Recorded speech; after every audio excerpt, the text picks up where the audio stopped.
परिश्रान्तं समरे चिन्तया स्थितं रावणं जाग्रतो दृष्ट्वा युद्धाय समुपस्थितं दैवतैश्च समागम्य द्रष्टुमभ्यागतो रणम् उपागम्य ब्रवीद्रामम् अगस्त्यो भगवान् ऋषिः राम राम महाबाहो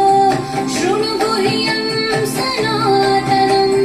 येन सर्वानरीन् वत्स समरे विजयिष्यसि आदित्य हृदयं पुण्यं सर्वशत्रुविनाशनं जयावहं जपे नित्यम् अक्षय्यं परमं शिवम् सर्वमङ्गलमाङ्गल्यं सर्वपापप्रणाशनं चिन्ताशोकप्रशमनम् आयुर्वर्धनमुत्तमम्